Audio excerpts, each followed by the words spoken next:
Hey there, trainers. I'm Kylo, and welcome to my channel. This is the place where Pokémon come to life, maybe one sketch at a time. I want to be a Fakemon artist, so I need a lot of practice and training. So, I thought of this ambitious project where I attempt to draw all Pokémon, and maybe I can create my own PokéDex. By doing so, I will learn different Pokémon art styles and stylized character designs and concepts. So let's do it. Let's sketch them all. Let's start exploring the Kanto region. Let's start with Bulbasaur. If I have to choose among the starters in the Kanto region, it would be Bulbasaur. No questions asked. I just love Bulbasaur's design.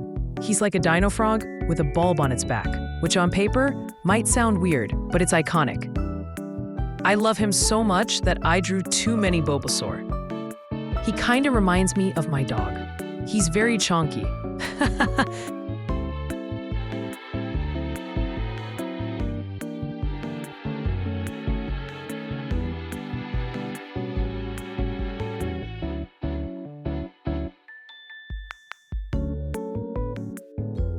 So this is Bulbasaur.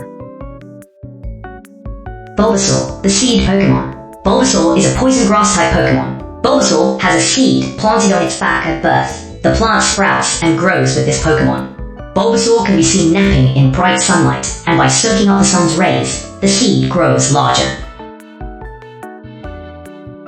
Its abilities include Overgrow, which powers out grass type moves when the Pokémon's HP is low. Bulbasaur is weak against fire, ice, flying, and psychic type Pokémon. Now, let's move on to Ivysaur. I like that there's continuity in its design language. He got bigger. The bulb on its back has shed its first layer, revealing a budding flower. There's contrast with its bluish, kinda green skin and the vibrant pink budding flower. It's a simple design, yet its progression through evolution is evident in its design.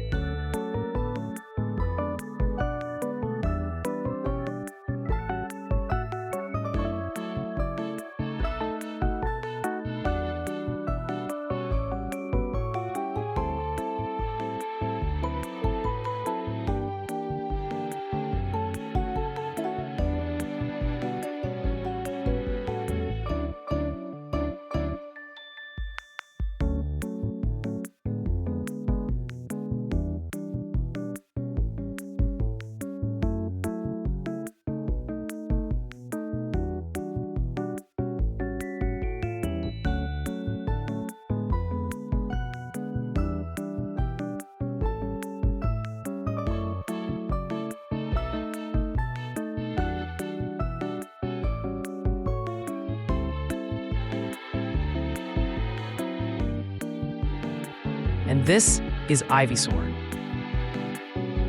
Ivysaur, the seed Pokémon. Ivysaur is the evolved form of Bulbasaur. There's a bud on this Pokémon's back. If it starts spending more time lying under the sunlight, its back starts swelling. A sweet aroma wafts to indicate the flower's coming bloom.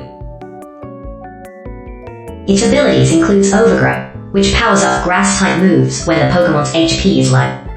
Ivysaur is weak against fire, ice, flying, and psychic-type Pokémon. And now on to Venusaur. I don't care if you have a fiery dragon or a turtle with guns on its back. Venusaur is still my favorite. Very, very big and chunky. This is the continuity in the design I'm talking about. From a bulb on its back to a budding flower, now it has bloomed into this enormous flower. I just simply love it.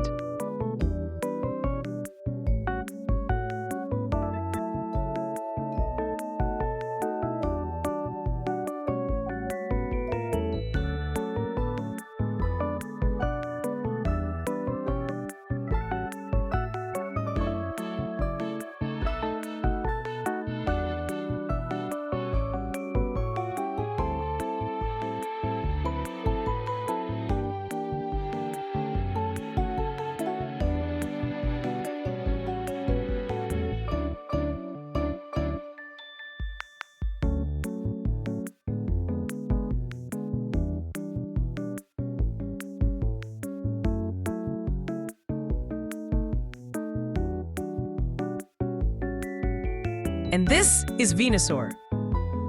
Venusaur, the seed Pokémon. Venusaur is the evolved form of Ivysaur and the final stage of its evolution line. The large flower on Venusaur's back is said to take on vivid colors if it gets plenty of nutrition and sunlight. By spreading the broad petals of its flower and catching the sun's rays, it fills its body with power. Its abilities include Overgrow, which powers up grass-type moves when the Pokémon's HP is low. Venusaur is weak against fire, ice, flying, and psychic-type Pokémon. When it comes to character design simplicity, Gen 1 starters are the simplest, at least in my opinion. But simple character designs do not equate boring concepts. Like Charmander. He's just an orange lizard with a fire at the tip of its tail. And yet, he's one of the most popular starters of all time. I think my struggle while drawing this character was the toenails. I don't really like drawing sharp claws.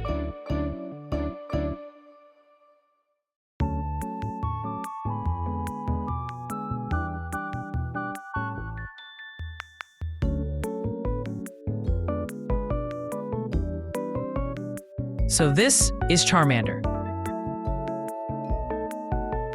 Charmander, the lizard Pokémon. Charmander is a fire-type Pokémon.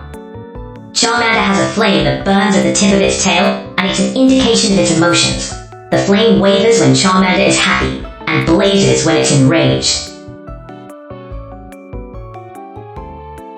Its abilities include Blaze, which powers up fire-type moves when the Pokémon's HP is low.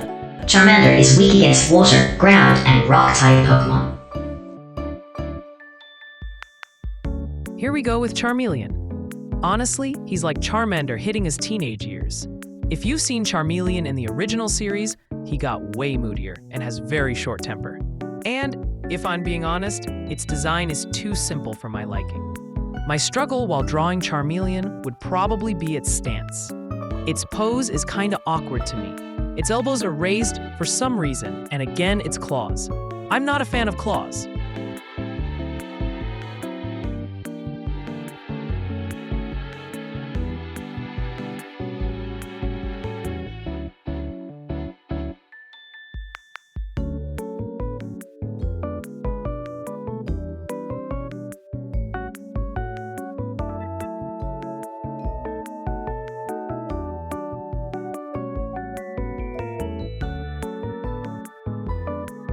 And this is Charmeleon. Charmeleon, the flame Pokémon. Charmeleon is a fire-type Pokémon and the evolved form of Charmander. Charmeleon is very hot-headed by nature, so it constantly seeks opponents. It calms down only when it wins. If it becomes agitated during battle, it spouts intense flames, incinerating its surroundings. Its abilities include Blaze, which powers up fire-type moves when the Pokémon's HP is low. Charmeleon is weak against water, ground, and rock-type Pokémon. And now, moving on to everyone's favorite, Charizard. I can't blame those who like Charizard's design. Its design is very easy to love.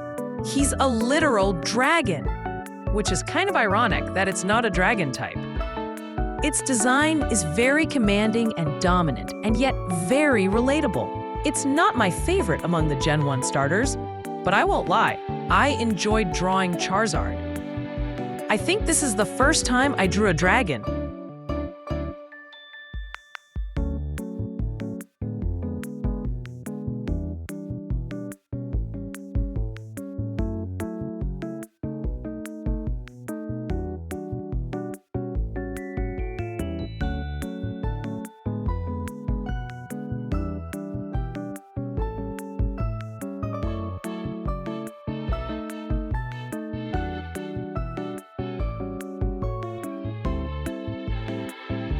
And this is Charizard.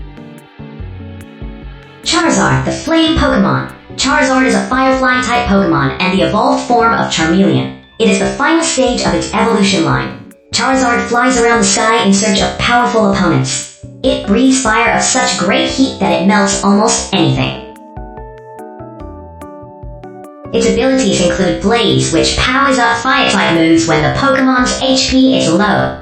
Charizard is weak against water, electric, and rock-type Pokémon. Moving on to the third and final starter from the Kanto region, Squirtle. Squirtle's design is very simple, yet very charming. He's just a literal turtle. When I showed this drawing to my friends, they pointed out its protruding tummy. That was an honest mistake of mine. I didn't notice it when I was drawing Squirtle. Well, anyway, here we are.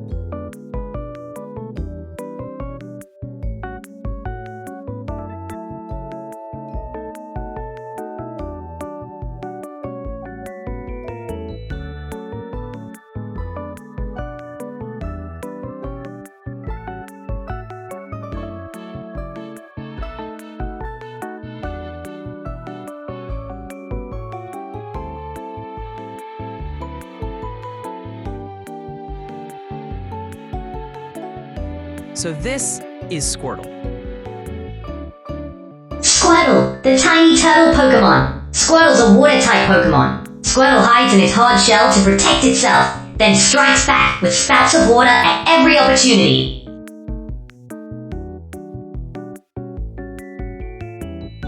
Its abilities include Torrent, which powers up water-type moves when the Pokémon's HP is low. Squirtle is weak against grass and electric-type Pokémon.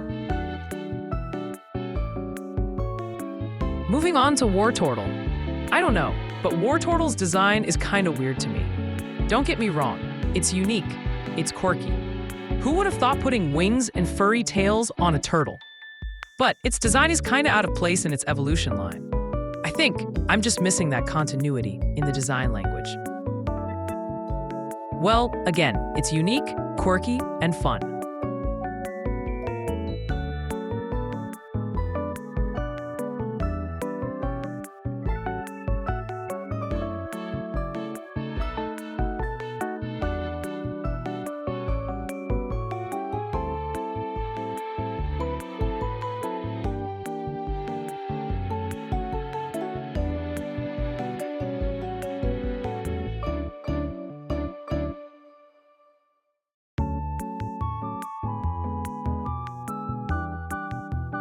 So this is Wartortle.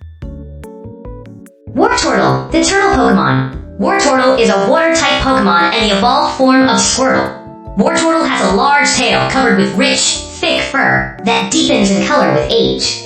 The scratches on its shell are evidence of this Pokémon's toughness in battle. Its abilities include Torrent, which powers up water-type moves when the Pokémon's HP is low. Wartortle is weak against grass and electric-type Pokémon.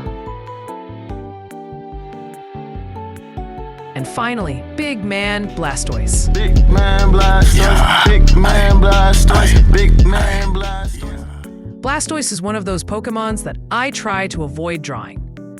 Not because I don't like it or its design, but I'm just not used to drawing guns or cannons, which, if you don't know, Blastoise has a couple of them. But surprisingly, I enjoyed drawing Blastoise, and I think it turned out great.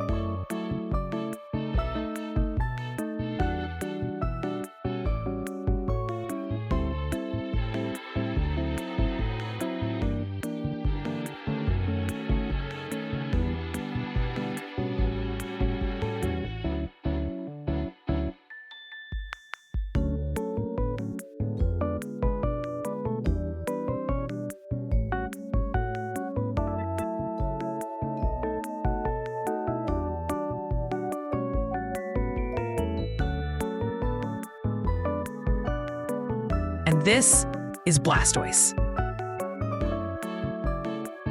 Blastoise, the shellfish Pokémon. Blastoise is a water-type Pokémon and the evolved form of Wartortle. It is the final stage of its evolution line. Blastoise has water spouts that protrude from its shell. The water spouts are very accurate that they can shoot bullets of water with such great pressure. Its abilities include Torrent, which powers up water-type moves when the Pokémon's HP is low. Blastoise is weak against grass and electric-type Pokémon.